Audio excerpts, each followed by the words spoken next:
From the Middle is proud to be a founding member of Odd Pods Media. Hello, everybody, and welcome to episode number 196 of From the Middle, three middle class guys in the middle of America, the middle chapters of our lives, with a point of view that is somewhere in the middle. On this week's episode, 4 episodes away from being 200, we pull out the big guns about talking some mundane things, which we may or may not find interesting. Everything from airport terminals to libraries and tennis is in there, Formula One racing, high school musicals, all sorts of things that we find interest in our own little way, and we hope that you do as well. There's also a bunch of other stuff in this episode. Check it out, find out what it's all about, and then go onto the social medias and let us know what you think about it all. We love you. Thanks. Bye. Bye. Bye. Oh, for the love. Sorry, just clearing my Mountain Dew hole. I got my phone hole cleaned today. That's where you keep it? You're so cerebral and you're so developed and evolved.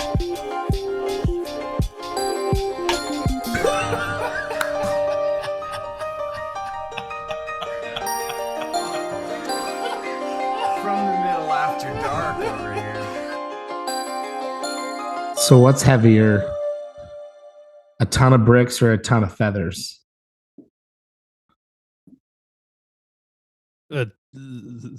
Same. Well, technically the feathers are heavier because you have to take into account what you did to the poor birds. Welcome back. I like it. Welcome back. It's good to see you guys. Happy first day of spring. Oh, that's not today, the first full day of spring. That's tomorrow. But spring switched over apparently at 5:30 p.m. according to Good Morning Columbus or Good Whatever. Day. Okay. Whatever. It's freaking 30 degrees. Spring. Yeah. Somebody tell that to the bass. Yeah. Yep. This is where we are. And fortunately for me, I work with clients at my job that are almost exclusively in warm parts of the country. So it's, you know how the beginning of every one of those conversation goes every day. So, Yep. I thought you being you, or really any of us, was going to end that sentence with, unfortunately for me, I work with clients at my job. That's what I thought. That's where I thought he was going to end too. Yeah, that too. Well, normally people would assume that I would enjoy cold, but this is like December cold in late March. Like it would be nice to have a little bit of 50 something, little sunny, little cloudy, not quite spring warm, but like, yeah, there's none of that. None of it. Nope. Those first awkward moments of every conference call, it's so true what you said. How's the weather where you are? Where are you calling in from? Blah, blah, blah. I have a colleague. In fact, my manager lives on Maui, in Maui. And that doesn't win him any friends ever when we're kidding. Not until he starts inviting people over. And he better be careful if he ever says you're in town. Yep. How are you guys? What's going on? It's been a minute. Doing good. Really quick plug. I'm watching through Star Wars The Bad Batch and Mando, and man, these shows are good. Like, we talked a couple weeks back about my Palp Epiphany, and these shows are just hammering the cloning topic, which it just makes me feel like it's all coming together. So I'm enjoying it. It's a ton of fun. And watched the classic last night. I hadn't watched it in a long time. I watched Indiana Jones Raiders of the Lost Ark. And you don't realize when it's been a while, now that I'm watching it like in HD or whatever, really like look really good quality, because there's no technology in the movie, nothing dates the movie. Like because it takes place pre-World War II, there's nothing in it that makes the movie feel old from a production standpoint. Obviously, you're aware that Harrison Ford is young. You're aware that it's taking place pre-World War II. But that could just be a modern period drama with CGI. Like the movie still looks really good and the pacing of it is still really good. Obviously everyone knows that it's a classic, but it was fun to kind of relive it in person last night as I was watching through going, man, this movie holds up so well. That's not the one with Data, right? Raiders of the Lost Ark? Yeah. No. Are you which one? Ki Hui Kwan. Yeah. You're thinking of Star Trek. No, we talked about it at the Academy Awards. The Temple of Doom. Temple, you're thinking of Temple of Doom. Yeah. Yeah, that's Temple of Doom. Now, I'm pretty much, as far as the 4 Indiana Jones movies, I pretty much can skip 2 and 4. I can go from Raiders of the Lost Ark right to Last Crusade and watch those 2 and feel totally fine. Anyways, I'm doing great. That was just a little plug for some things I was watching early. Well, speaking of that, it was really cool to see. I did go back and watch my DVR'd 4 hours of Oscar stuff. Wow. And I'm with you guys. That was one of the most pleasant, non-dramatic, didn't get too soapboxy. I agree with that. Yeah. I think Jimmy Kimmel did a terrific job. I'm not a big Jimmy Kimmel fan, but I thought he handled that beautifully. You had to make a few jokes about the slap. He had 3 good ones in there, but they weren't too over the top. It was just the right level of acknowledging it. Anyway, it was really cool to see Ke Huy Quan and Harrison Ford up on stage together. I got choked up at his speech. And yeah, it was good. It was so good. I quick update on my day. I'm right now huddled up by myself in the office of my home because I am an emetophobe, which is someone who is afraid of vomiting. My entire adult life, I have thrown up exactly 1 time, and I'm the guy who I will just not do it. I'll just force myself to not do it, and I'll feel miserable.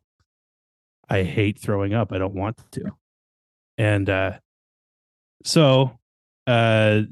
the bug is going around the house right now, and I'm trying to not get it and trying to be a good dad and husband at the same time, which is fun and tricky. That is a delicate line to dance. And how are we 196 episodes in and just learning that you've only thrown up once in your life? This is mind blowing to me. Have we talked about that? In my adult life. Okay. So how do you avoid it? I just don't do it. I don't know. Not do it. You just swallow it down. How does that work? No, I mean, I feel like it's not as involuntary as what a lot of people assume it is, because most people they feel like they're going to throw up, and at some point they give in, and it happens. I don't give in, and I fight it tooth and nail.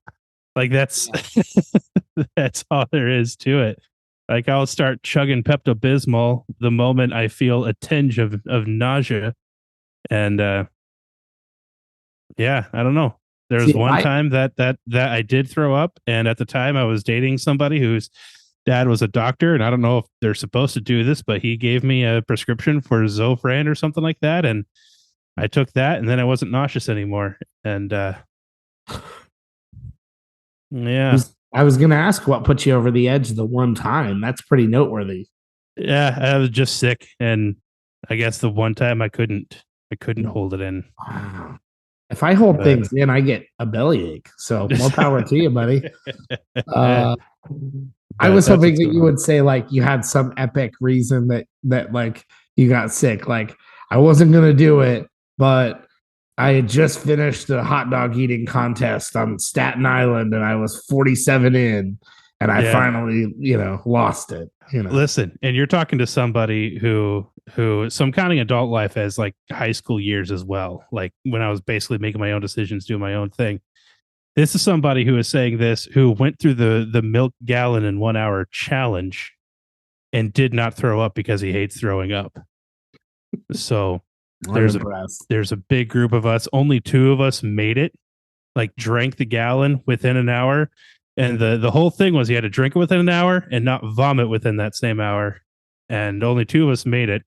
And the other one who made it threw up immediately after the hour was over. I didn't throw up. What a waste. I thought the whole thing about that was that it's like physically impossible. Well, it's not physically impossible, Wow. my friend. Yeah. And since like on the rare occasion that comes up in polite conversation, I have met and have known of other people who have successfully defeated the milk challenge. But Yep, Chuck Monster. yeah, I went into it with a whole strategy. I don't know if it worked or not, but if I needed the whole strategy, but I went into it with a strategy. I don't think that challenge is the answer, but I still feel like we need to do like a real challenge on the show. Like, doesn't have to even be a food thing. We need to come up with like a good, fun challenge. We need some premium content. We can come up with a good challenge. If our listeners have any ideas, we're open. Anyway, yeah, I've got nothing. But anyway, so I've been spending most of the day kind of by myself, running to get people things, sitting in the same room as them, but like on the other side of the room as them, and quietly reading a book. So that's what I've been God bless you. Do you have your own like hazmat suit that you can use to go in and out of? I just don't touch things that are contaminated. I love my family, and if it was any other type of bug, I wouldn't be that worried about it. But something that's making people throw up, I'm afraid of. It reminded me of some of the early COVID masks that people got creative. And I just imagine you like getting a little like play school kiddie chair and then saran wrapping it around. like a scuba helmet or a Darth Vader. I'm totally picturing it, man. Yeah. That's fun. Like what kind of creative mask does Kendall have to walk out of that room? Speaking of throwing up, did you guys do anything for St. Patty's Day?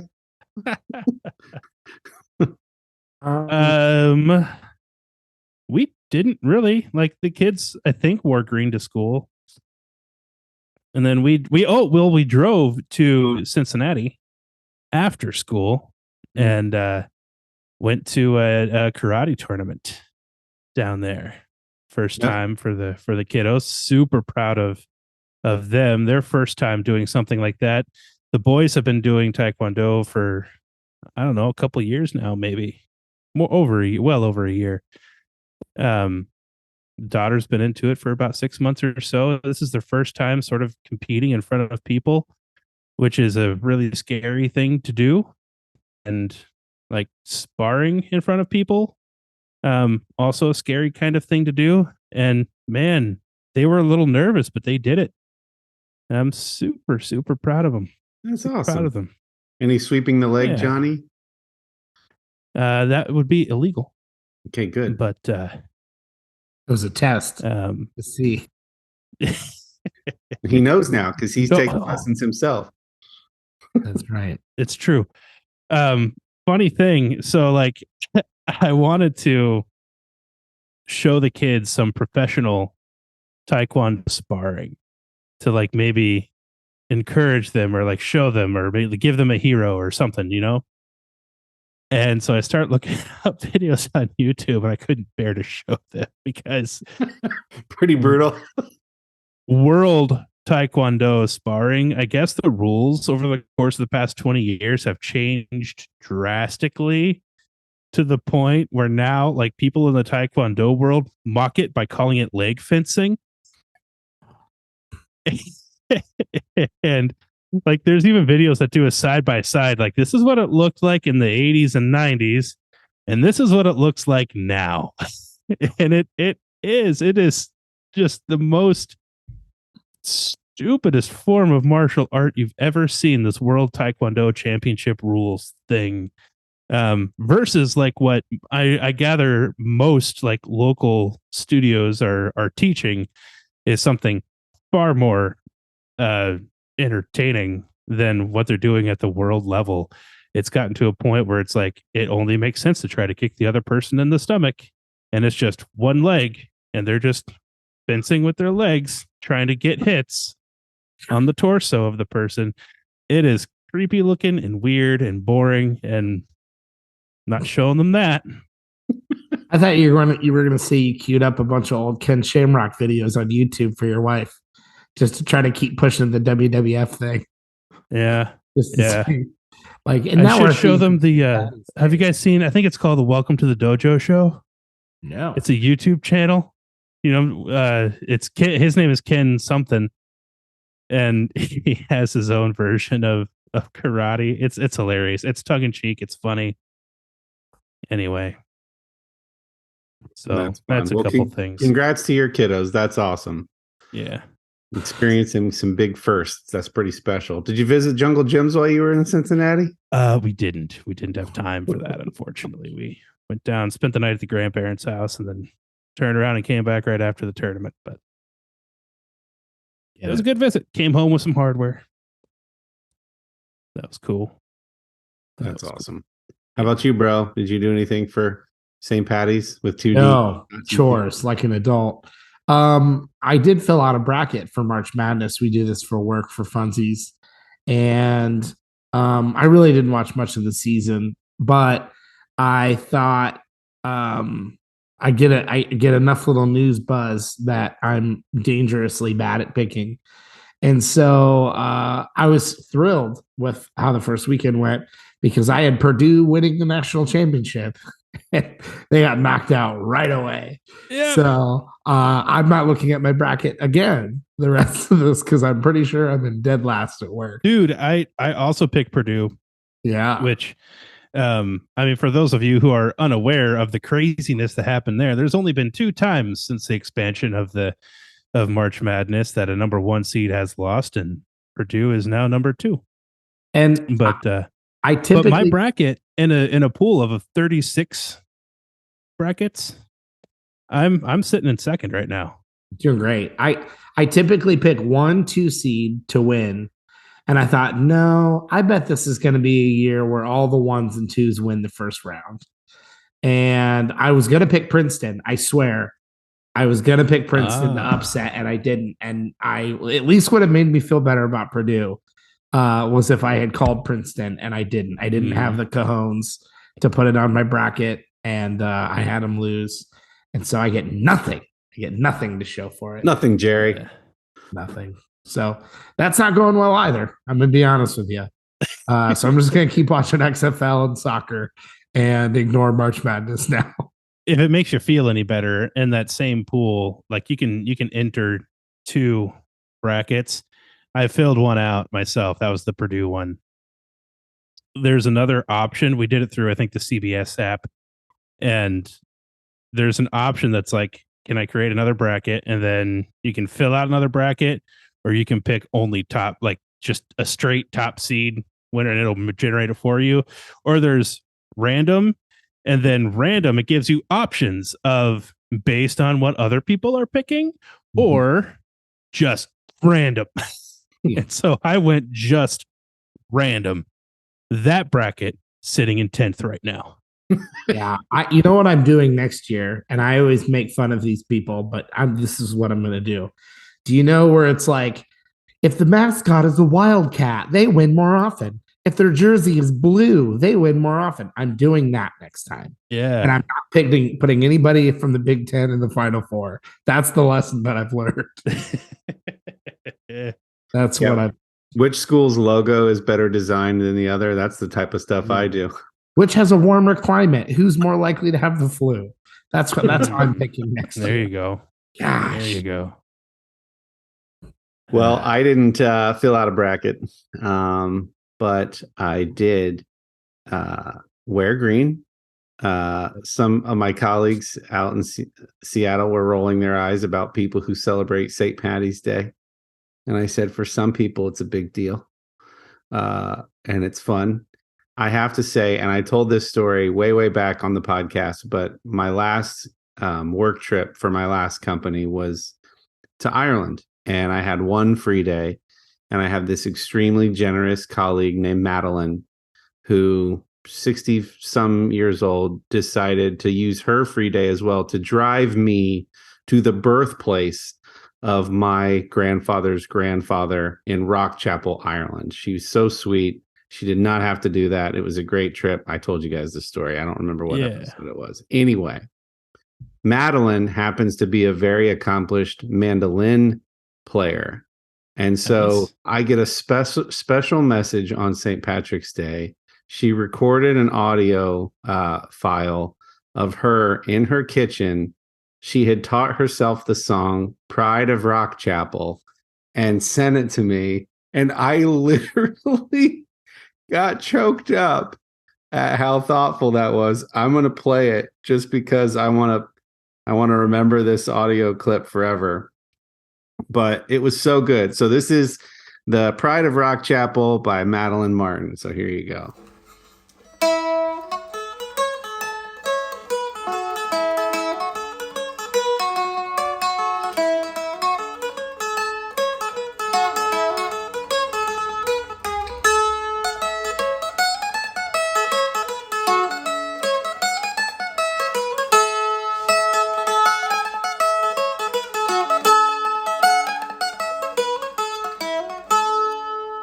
Thank you, Matt. That was very sweet. It was just, it was so, I don't know. I was transported.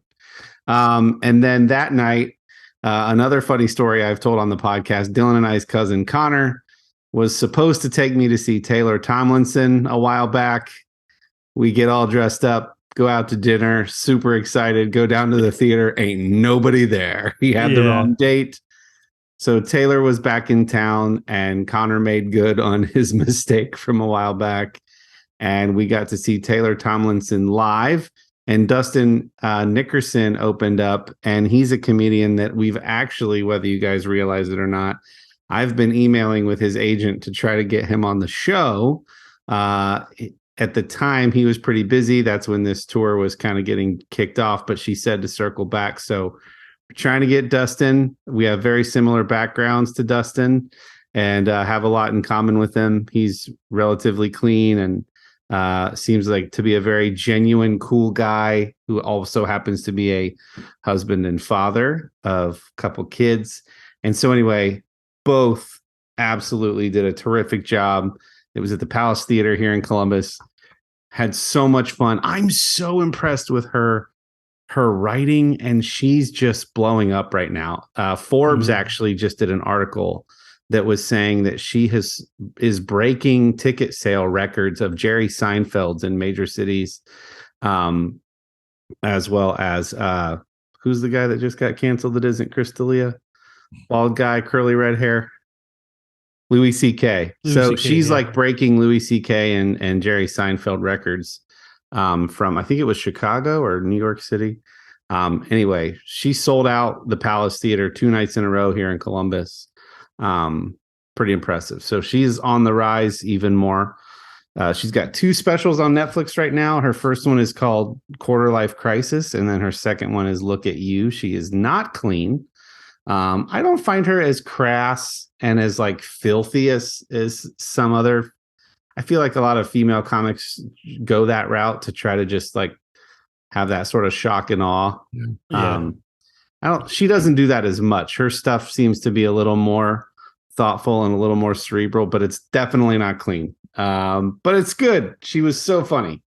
Yeah, and I would say the stereotype exists, which I do not support, that women just aren't as high of level funny as male comics. I don't think that's a thing. I just don't think they get the same amount of time. But I do think the shock and awe type of humor wears on me pretty fast, guy or girl. And it does seem like a lot of the female comics that get highlighted for whatever reason that I do get to watch do have a lot of that kind of humor, just as it turns out. So it's nice, although she does have some of that, like some of her jokes around her mom having passed away when she was younger do have a bit of that flair, but aren't like straight up sexual jokes as much as I find some other female comics who get highlighted. So I admittedly, one of her specials that came out on Netflix, I think it was Netflix a couple years ago, I thought it was fine. Her most recent specials are very good. So if you are looking around, maybe check out if you want to check out her stuff, look at one of her new ones. She's also in reels on social media all the time. Maybe it's just the reels that I watch because I do tend to like pick stand-up clips. And for But her too, I see her in reels all the time. If I'm not mistaken, is she the one who I think like it's even part of her shtick, as in like it's sort of part of her story, so it makes more sense to me that she started out as a clean comic. Yeah. Who then was like kind of didn't have to be anymore. And so that's part of her shtick is like she's embracing not having to be clean anymore because she used to only do like church shows and stuff. And yeah, she grew up in the church and just started doing Christian comedy and was doing stuff in churches exclusively, labeled as a Christian comic. And I don't know for sure, but I suspect that's where she met Dustin because I think he has a similar background. And then he kind of stayed a little more, closer to that, but in a secular forum. So he's, clean, but in a secular forum. And then she just embraced, her new normal. But yes, Dylan, thank you for saying what I was trying to say in a lot better fashion. She's awesome. It was a really good night. Thank you, Connor. That was a lot of fun. So I'm super jealous. Whatever I got to do to get picked with tickets next time, just let me know. Just love to be invited to a party someday. And then you made a stellar recommendation a few episodes back and said that we needed to try Cousin's Maine Lobster. Kendall had it. I had passed on it on another time they had been in our town. They're here this week again at the outlet mall that's just down the road from me. And so I went, tried it, really liked it, expected a lot more for my money. Kendall's right. That is an expensive lobster roll, but I'm definitely Connecticut lobster roll over Maine lobster roll. Connecticut is warm with butter. Maine is cold with mayonnaise. I got one of each. Both were good, but Connecticut all the way. I was gonna say if you go to a place and like you said one was Connecticut and the other one was Maine. So you said yeah. The cold one was Maine. Correct. If you see a lobster truck and like all they have is Maine style, for sure. Like don't say no. Right. But I think I'm with you guys. I tend to like the warm things, generally speaking. And I'm not saying that their lobster rolls are any more expensive than most other places that sell lobster rolls. But when you're in the Midwest and you can get a huge burger at every restaurant for $8 to $12, this is not that kind of like that portion needs to be out of your mind. This is like a small hot dog size with a good amount of lobster meat on a small bun for $20 some. That price is pretty normal for a lobster roll, though. Yeah, not even a small bun. A regular sized piece of bread from your loaf of bread folded in half. Yeah. Lobster claw meat on the inside. Right. Very good bread, like Texas toast style, like buttery, little crunchy, crunchy on the amazing, but it's a piece of bread with a little scoop of lobster meat in it for $20. Yes. So be prepared. And some tots on the side and blueberries pop, which was very good. Yeah. Also, they have like these cream pies. Definitely try the original one. There's the whoopie pies. Whoopie pies. They had a couple flavors. I think the standard one they advertised was the best. Also worth it. Those were very good. I realized I hadn't caught you guys up on my cousin's lobster experience. I was like freaking out. I was like doing math of I had already eaten lunch that day. Sherry had made me chicken stir fry, which is one of my favorite things that she makes. And so it's like 12:30 and I just finished a big, not a plate, a charger. I got a charger sized dish of stir fry. And then I was like, oh, this was the day that Cousins is in town. Shoot. But I don't want to go. I don't want to go at rush hour. So what's a good time? I don't know. Like, let's say 3. So I get their app so I can order ahead. I'm like, I want to avoid any potential like rushes of any kind. So like even people who know that this truck is there, it's right off the interstate. They might start showing up around 4:35 even on their way home from work. So I'm going to say 3 just to be safe, but I'm going to want to eat that Connecticut one while it's warm. I can keep the main one cold, but I really want to eat that Connecticut one while it's warm. Okay, get their app, place the order for 3, go 10 minutes before 3. I'm standing in a parking lot. There aren't cars. There aren't cars for like 5, 6, 7 rows away from where they're parked. And based on Dylan's experience, I'm like, this is going to be elbow to elbow. They're going to be slinging lobster rolls like number 47. Just no, that's mine. I'm 48. Just no, nothing. I'm the only one standing. Just you and the lobsters. What day of the week did you go? It was like a Wednesday.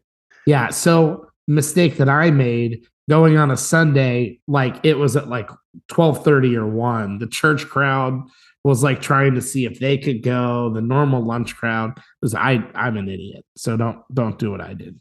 Hey, no, just come back. I think they're here tomorrow. Anyway. Very good. That's a beautiful place. Still we had, and this is maybe only an interesting question to me, but we had a library currently reopen where we are. And it was a big deal for our town. There's a library that had been there for a while. They tore it down and built from the ground up a brand new one, which took a couple more than that, even years for them to complete this project. So long that they actually set up a temporary library like in a strip mall, which we had all gotten used to. And I actually kind of missed that place. But so they were doing the grand opening. The kids are asking if we can go to this grand opening event, like the actual ribbon cutting ceremony. And so we're like, yeah, we'll do that. We go to show up like a little bit early for the ceremony to start. And boy, the entire city of Columbus showed up to this grand opening. Like drove out to get here. It was crazy. Like you could not park in the parking lot of the library. And so we had to park down the street. I dropped the family off, and then I went and parked down the street and came walking back. By the time I get back, the ceremony had already started, but it didn't matter because I literally could not get in the doors. I know that ribbon cutting ceremonies are usually held outside. It was cold. They planned to have it in the lobby, which is a large lobby in the library. I couldn't get in to the lobby of this brand new large lobbied library. And now so I'm stuck in like the vestibule area with like 50 other people, and there's people even behind me who are legit outside. It was cold, so I was like wearing a jacket, but the strategy for a lot of places with the vestibule is like a vestibule is to like it's blast. Pronounced vestibule. I'm going to go with vestibule. Is to blast like 1,000-degree air into that place, into that little area between the two doors. And so like that's where I'm standing, a guy who hates being warm. Oh no. With 50 other people, and like we can't hear a single thing that's going on. And so my wife and kids are in the lobby, and like I'm texting with her. She at one point tried to text me like, oh man, this is just the first speaker, I think. And I'm like, yeah, I would have no idea. Can't see or hear a damn thing. And so I'm just sitting like that ceremony just to cut a ribbon to let people into the library for the first time. Like when it went on for forever, it seemed like I was standing there for like 45 minutes with this heat blasting on me. And I look at the program, and the program has 2 pages of what's going on for this ceremony. And it's just person after person after person talking. And I don't know who any of these people are. Even if I did, I wouldn't be able to hear them. I guess one of them was like the mayor. But then they're like all these people who had something to do with the library or something. I don't know. And I was hot and annoyed, and everybody around me was also annoyed. And we were just like, okay, just cut the ribbon and let people in already so we can kind of disperse into this place. And it upset me a little bit. I was getting annoyed. And so my question is this: in those kinds of circumstances, it could be a ribbon cutting ceremony. I've been to probably some other ceremonies in the past that are like that. Do you feel like all of the all of the people who like had a pinky on the project deserve their 15 minutes to talk, or do you think they should just like shut up and let us go? You know what I mean? It's like at some point, are you all just rambling about the same three things that none of us are going to remember? Like, I don't know. Yeah. You guys have any input? I thought the story was going to end, and then I throw up at the library vestibule because I was so hot. And that was the time. Just to like maybe like make your point even more crazy. This is a branch of a larger library. Is this the one on Granville Street? Yeah. Yeah. I used to live in the town that Kendall lives in, and I used to go to the old version of this library. It's just a branch of the broader Columbus Metropolitan Library. So it's not even like a named after a person who donated a bunch of money. This is like one of many Columbus Metropolitan Libraries. So right, yeah. That to me makes it even crazier. And I just imagine the planning meetings that led up to this. And it's the city council. Imagine your favorite episode of Parks and Rec. And they're like, and then we're going to do this. And then we're going to do, well, we need to have them up because they donated past the threshold of, so everybody that donated past the whatever dollar amount threshold, they should get to speak. And then we should have the contractor for sure. And then we want the mayor there. And there's no like PR person or like image consultant going, guys, that's nice and all. This needs to be short and sweet. People just want to get in and explore this new thing you've built. You don't want to bore them. They don't care about the details. Let's just get the big fancy gold unblemished scissors and just let kids go in and read books. That's the whole point, right? Yeah, the PR person's going, you remember Vine? 7 seconds, too long. We got to go. Let's go. Like even Vine's not around. We got people passing out in the vegetable. Yeah. We didn't have the attention span for Vine. We didn't, right. And there's this guy, Kendall, throwing up over there. We don't have time for this. There's a part of me that like, I get it. A lot of people, Columbus is very proud of its library system. It's a really, really nice library system in the United States. Like that's not us. It is. I love it. Yeah. It's legitimately one of the top library systems in the country. It's a really nice library system. But then there's a part of me that's like, maybe the person cutting the ribbon should be like the first guy who has to start working so we can move this along. Like, hey, Steve. And like a guy gets out of like a truck and walks over, you know, and he like takes his lighter, lights a cigarette, and then burns the ribbon. He's like, let's go. Like, I feel like if anyone should have a stab at it, it's the guy that's going to start working first. Not a bunch of like white collar people that'll never return to that branch. So I don't know, you know. I'm surprised you and Amy decided to even go, knowing that if I saw that it was the ribbon cutting day, I would go the next day. Yeah. That's what I would do too if it were me. I mean, it was really for the kids. They were all excited about the library is like one of their happy places. Oh yeah. Turns out Cousin's main lobster was just in the parking lot at the same time. You're just a better dad than me. I'd be like, kids, we're going to go get to see it for the first time. The day after everyone else got to see it for the first time. Tomorrow, after Steve burns the ribbon. Yeah. Well, and honestly, the whole visit was just kind of, Amy and I just couldn't get out of there fast enough. Like you go to the kids section and the kids section is huge and there is a little play area in the kids section. But it's mainly meant for kids who are smaller even than our little kids.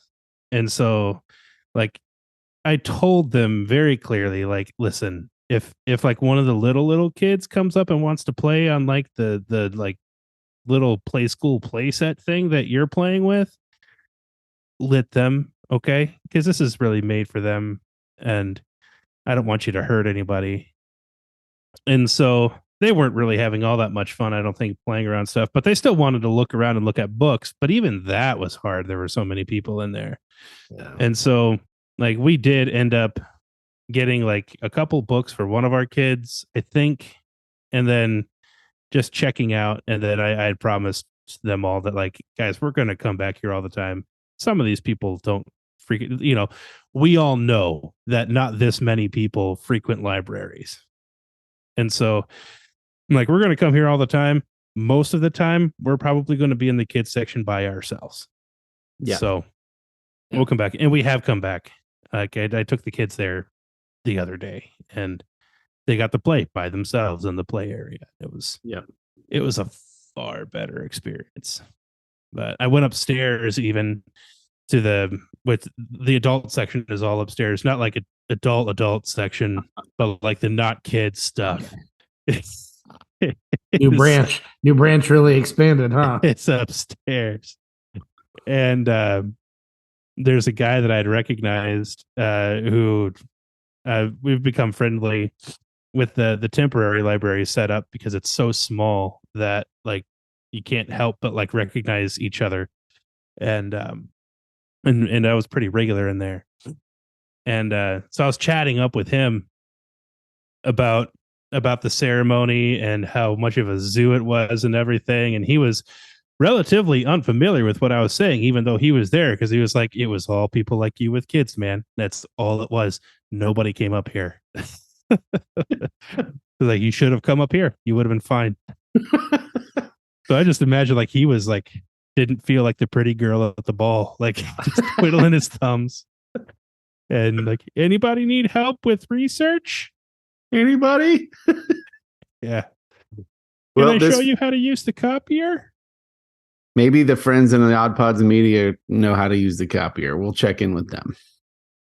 Hey, this is Russ. This is Kyle. This is Michelle. From the Infectious Groove Podcast. Join us every Monday for the most fun you can have with a music podcast. The Infectious Groove Podcast uses a positive and fun approach as we take time every week to share our jammy jams, then dig into a thought-provoking topic discussing all decades and genres of music. You can find the Infectious Groove Podcast on all major podcast platforms, or you can head to infectiousgroovepodcast.com to find us there and subscribe. We might have a controversial opinion here or there, but we always have fun with it. Oh, I'm sure I'll say something dumb. Subscribe to the Infectious Groove Podcast, part of the Odd Pods Media Network.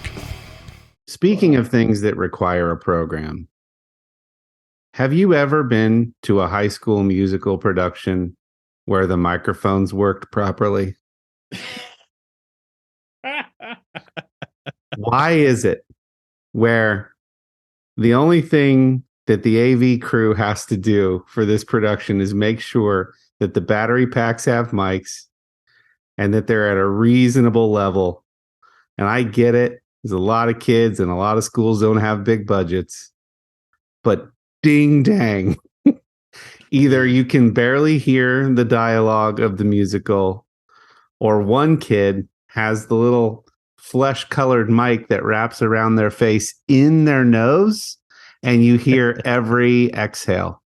Dude, I went to my daughter's school to see her in their production of Newsies Jr. And she had a speaking part and she did great.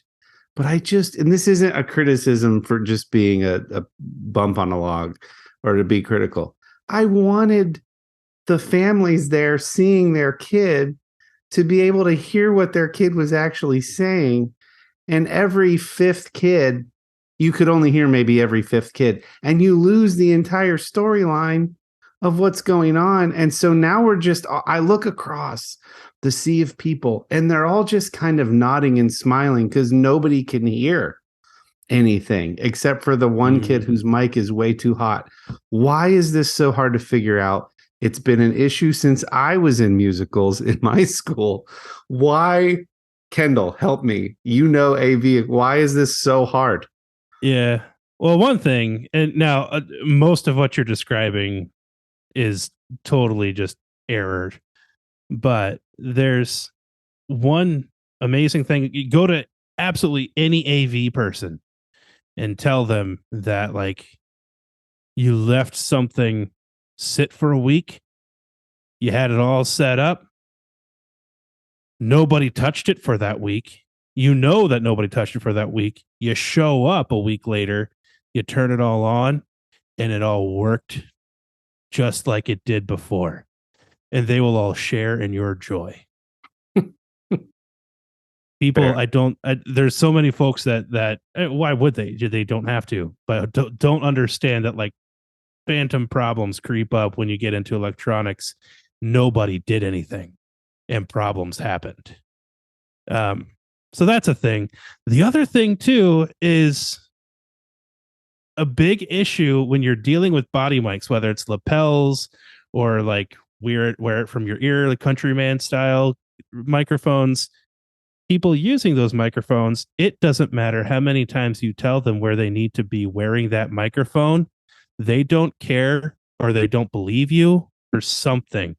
The actors and such things have no idea what they're doing. And they'll move a microphone because it feels less comfortable or feel like, oh, if I do this, it'll help. So that kind of thing happens. And especially the ones where you've got the little boom that's supposed to be in front of your mouth. Those things are so sensitive as to like you knock something or just put on a little bit of skew or anything like that. And they don't know where it's supposed to go. And so they just leave it or whatever. So not all of it is going to be on the AV team's fault. That is to say, if they're not allowed to like run out onto the stage and be like, hey, you screwed this up. Let me fix that for you. Sure.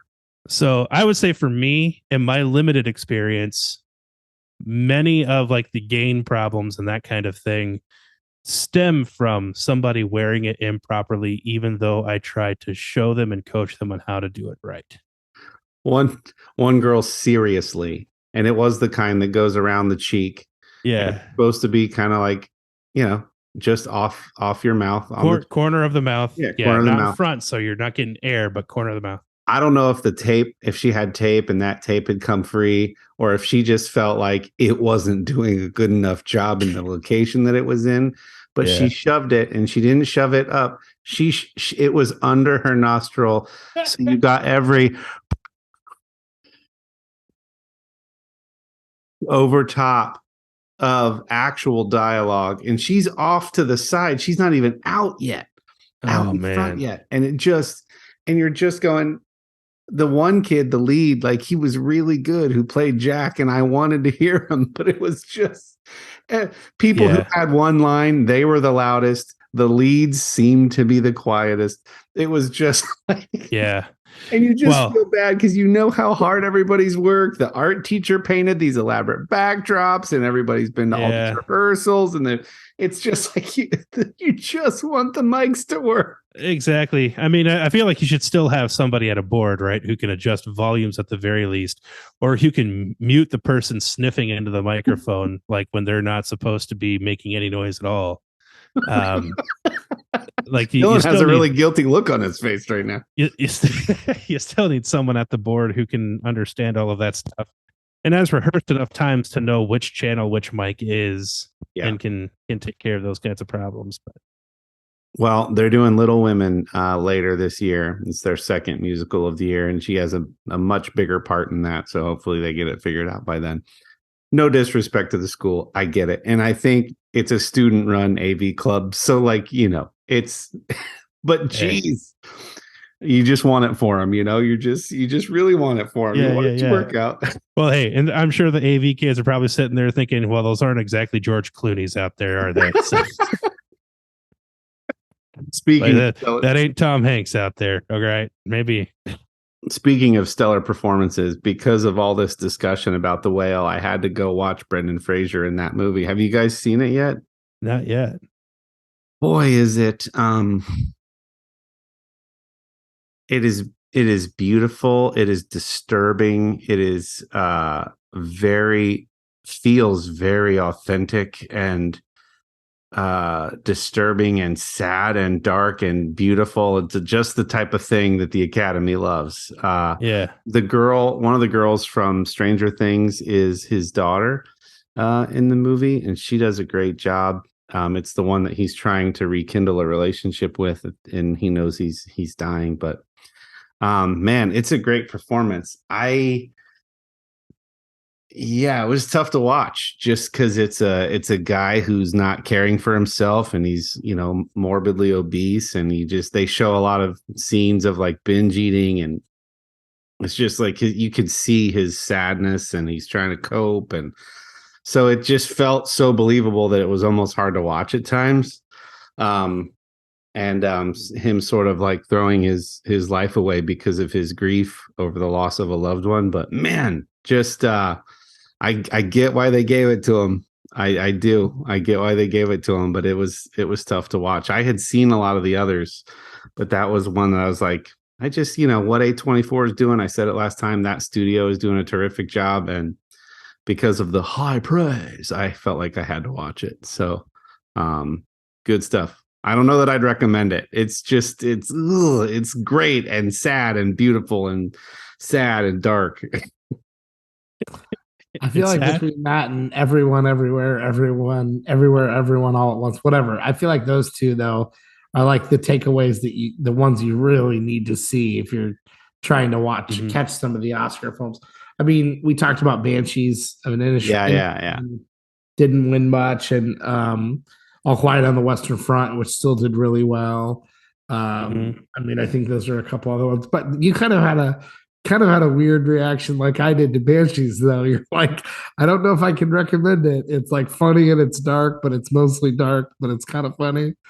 There's certain people that I want to watch everything everywhere all at once. Like, can you imagine our dad seeing a movie like that where it's like at the core, there's a very deep and beautiful love story and story about a mother's relationship with her daughter.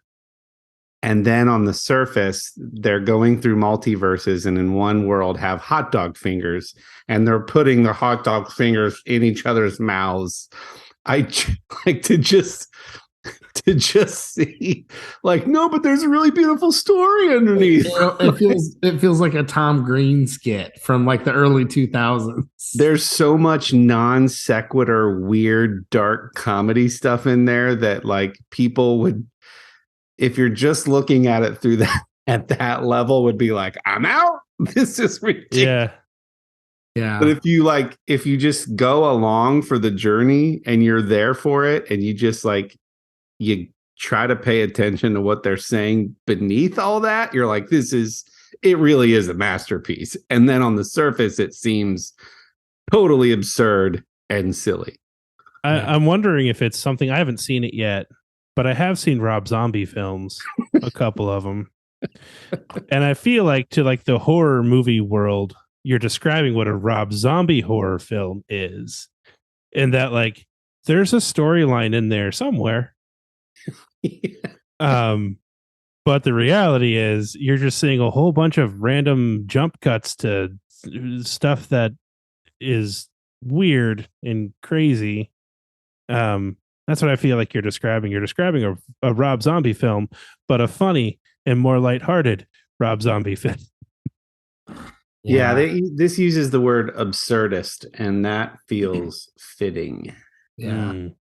I mean, at least A24 is getting the credit they deserve for the work that they're doing. They're being very intentional about the kind of movies they're putting out, and they're getting rewarded for it. I mentioned Star Wars earlier on. I saw an article this week that was talking about, for anybody who doesn't follow like big picture Disney stuff. So Bob Iger was around as the Disney CEO that helped Disney pull in Marvel and Star Wars and like Muppets and the Fox deal. And then Bob Chapek took over. A lot of people felt like Disney was suffering under Bob Chapek. Bob Iger came back, but with an agreement that like he was coming back to train somebody to take over. It's like a 2-4-year contract, something like that. But anyways, he was commenting on the Star Wars universe and some of the lessons that they learned, because they were like breakneck speed, not only releasing content, but also queuing up future content for the Star Wars universe. And normally I like Bob Iger and I agree with most of his commentary on things, but one lesson that they got very wrong was he was talking about how the sequel films overall did pretty well because the box office said they did well. and that Solo didn't do very well because the box office results were disheartening. And I'm like, that's not the lesson you should be learning. If anything, I think the fan base would say Solo was actually a pretty good movie overall. It was reeling from The Last Jedi. So you got A24 learning their lesson and Disney not learning the lesson. Lots of people went to watch a new trilogy because it was a new trilogy. That doesn't mean it did really well. And it doesn't mean Solo did poor. It was a poor movie. You hope that they learn their lessons out of some of this. I feel like Marvel has responded really well. People complain about, things start to feel, every movie starts to kind of feel the same. And now they've got a villain who, with the new villain from Ant-Man and Quantumania that pulled from Loki, we're going to see the same actor playing different variants of a villain across different things to kind of do something different that Marvel hasn't done yet. And so I feel like Marvel learns really well. And then you just feel like Star Wars does it and they're just canceling projects now, trying to figure out what they're going to actually work on. And then I saw a rumor today that some of the Anywhere, Everywhere, All at Once guys are tied to a new Star Wars project. So I don't know. Here's A24 that seems to be very methodical and intentional, and they know what they're working on. And multiple movies in the same year are getting praise and all these nods. And then Star Wars just can't figure out what to do with Star Wars. That feels weird to me. I need to hear you guys' review of Everything Everywhere All at Once. I need other centric, because I'm the artsy fartsy one of the group. Well, that's what you said about Banshees of I know, but even with that one, I was struggling to keep up with what am I supposed to be taking from this? So like, I feel like I need you guys' take on that. So yeah, let me know when you watch it. We're gonna have to sync up on that. But have you guys been watching any Mando at least? Yeah, we have it. Our family loves when that show's on because it's pizza and Mando night once a week, and we sit down. And Sherry was gone this past week, so we're actually behind. I was gone in Seattle, and then she was gone in Kentucky for work, and so we're going to catch up. But yeah, it's just such a fun tradition in our family. It's just awesome. A good show, and and the little adventures he's going on this season with Grogu. It's just we all enjoy it. Grogu's doing a lot of jumping and flipping, and we get a good laugh out of that. Yeah, I think it was a couple episodes back. I think they're called Anzellans, the little robot repair aliens that you just can't help but enjoy watching. Yeah, that and Andor seems to be what Star Wars fans can agree on, that they're enjoying those two. So I can't wait. I feel like it's been so long since we've done a season recap of something like Star Wars or Marvel related. Maybe at the end of Mando season 3, we got to do some kind of recap. It's been such a good series. Agreed. I agree. I will be catching up, but I'm waiting for the opportunity to do just that. So yeah. I'm the guy who's stockpiling episodes, and then we'll totally fine. We did. We told you I signed up for a trial of Discovery Plus, created a profile, browsed the content, deleted my profile because there was nothing there.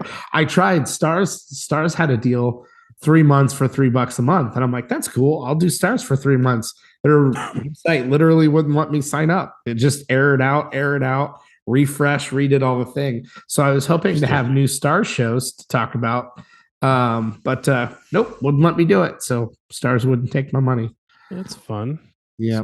Speaking of binging on my flights, I did do the entire season 5 of Drive to Survive, which was last year's Formula One season. This year, we're now 2 races into the actual season. Another solid season, and I just saved to my watch later list on YouTube one of the drivers a few months ago on one of the late night shows saying, and this is an Australian speaking, that series single-handedly drove especially the American market to the sport. And I think I mentioned last week that same documentary crew has now done 2 more. One for golf, where they follow a few golfers around, and they actually get into the disruption that is Live Golf, the Saudi-backed thing that we talked about before. They get into that. And then they're doing another one on tennis. So the golf one is called Full Swing, and then the tennis one, I forget the name of it, on Netflix. But it's that same crew. And I think they went, man, if we can just get people in droves to start following a sport that wasn't even on their radar before with F1, maybe we can do the same thing with tennis and golf. And I just heard that they're doing it with Kendall. Maybe you were saying they're doing it with the NFL. Somebody was saying they're doing it with the NFL. They're following 4 quarterbacks, which leads up to this past Super Bowl. So they followed what's his head. Oh yeah, that guy. You know me in sports ball. The one who throws. The one who throws. Yeah. And so they've got some formula, no pun intended, figured out where the way that they shoot stuff and the way that they get people into the stories it's working. And it's fascinating. And then I watched Bert Kreischer's new special, Razzle Dazzle. I started that one. Actually, I looked particularly for a portion of it where he's talking about the raffle tickets. But that's he isn't even a stand-up comedian. He's just a phenomenal storyteller. That's it. Yeah. He's like, he's had a few too many, and he gets you cornered at a party and starts telling you a story and you're cracking up. That's his specials. His specials are the opposite of, who did we say was like super polished and tight, that isn't as well known, the older guy. Tom Papa. He's like, Tom Papa is like formulaic and mathematical and just boom, boom, boom, boom, boom, boom, boom. And he's got every word choice pre-chosen and it's very intentional. Bert's just telling stories, man. He's telling stories. Yes. I mean, he'll get to the end of one and you're like, that wasn't even a joke. He was just talking and I enjoyed it. And I was here for all of it. So that was great. And then the series that Ryan Murphy did called The Watcher about a haunted house. Ryan Murphy of Glee fame. And Bobby Cannavale, Naomi Watts, Jennifer Coolidge is in it, and she's great. Great. Ooh, scary, suspenseful, fun show. So it's awesome. If anybody is the how it's made type, that you like that kind of thing, that feel slow, interesting, but not how things are made. Obviously, that's already a show. There's on Disney Plus, it's called Ultimate Airport, Dubai. And it's talking about how Dubai is like the fastest growing airport in the world. They currently serve like 60 million travelers a year. They're trying to go to 75. So they're building this whole new terminal. And it's only the first terminal in the world. This is a couple seasons in now. So like you can go binge it. It's the only terminal in the world at the time that supports the A380s, the big like 400 passenger like mega bus airplanes.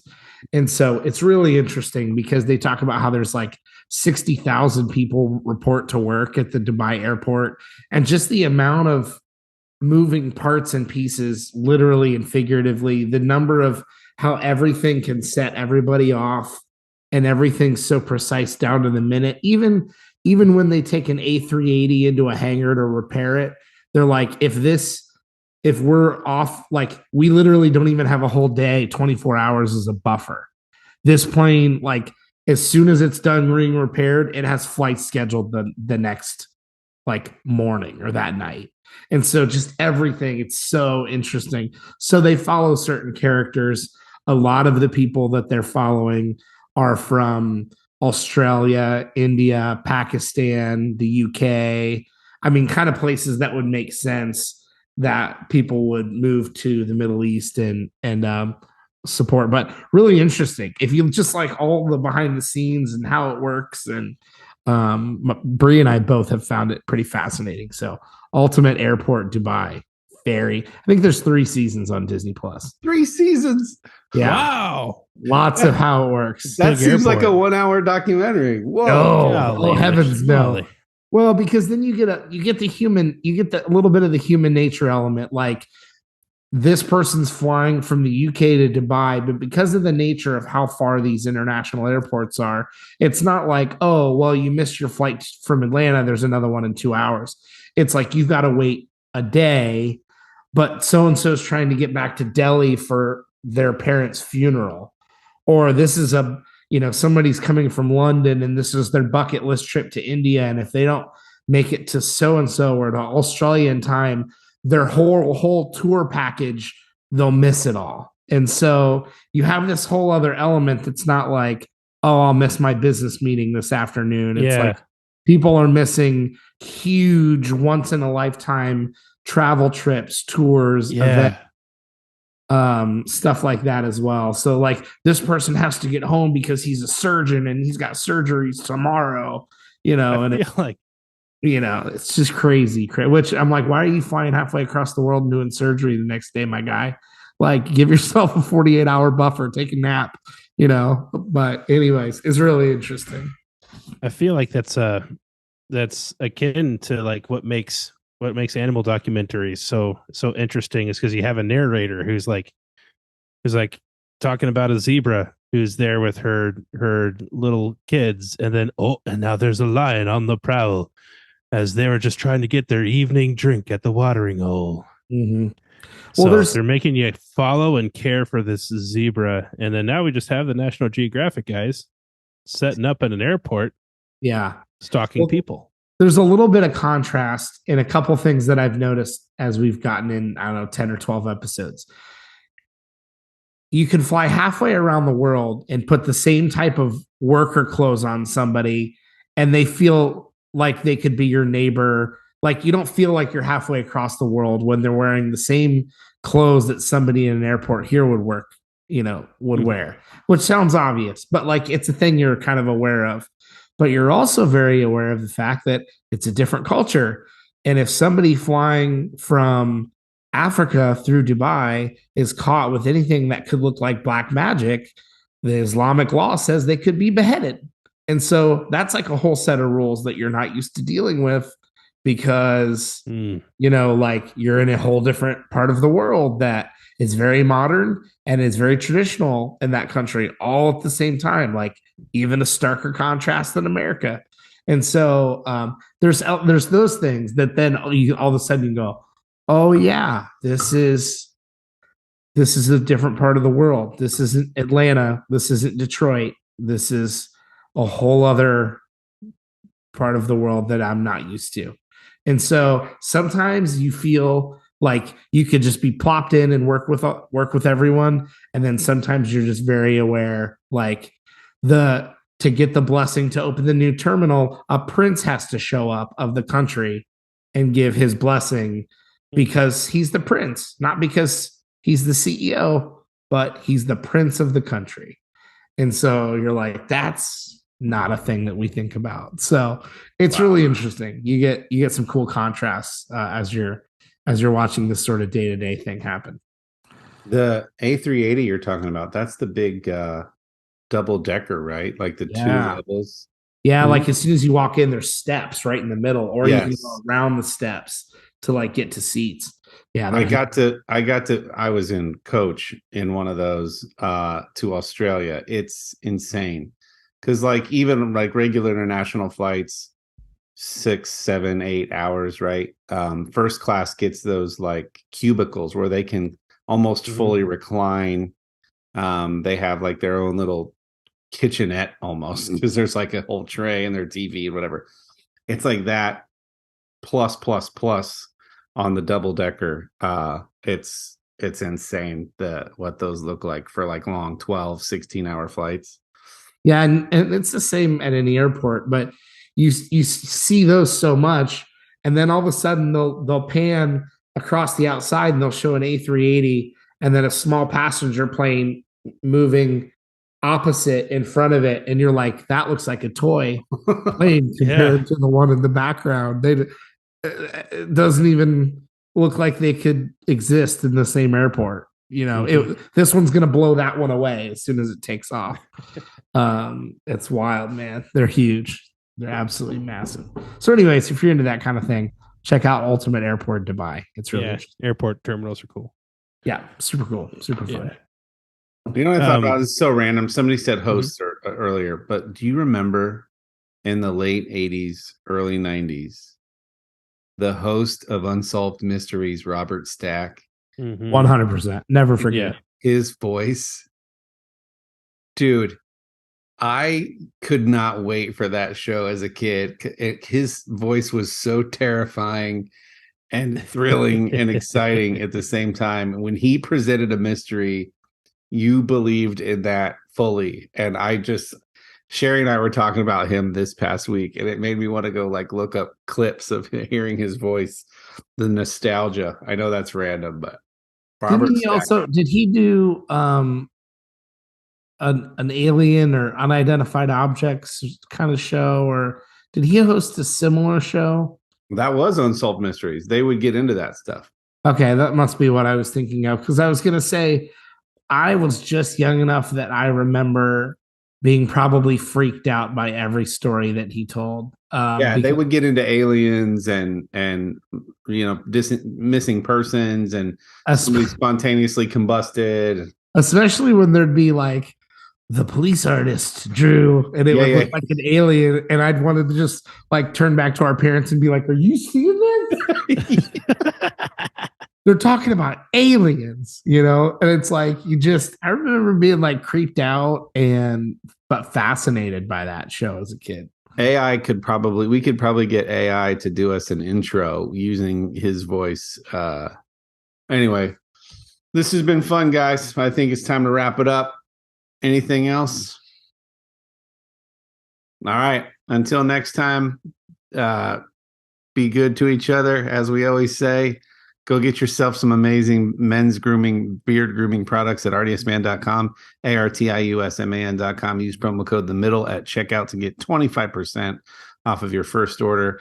And all subsequent orders will be tracked to us. And so we appreciate it. They appreciate it. You will appreciate it because it's great products. Always fun hanging out. And coming up on 200, we've got some special things planned for that. Can't believe it. It's been it's been a ride. And we just love hanging out with you guys each week. So until next time. Bye.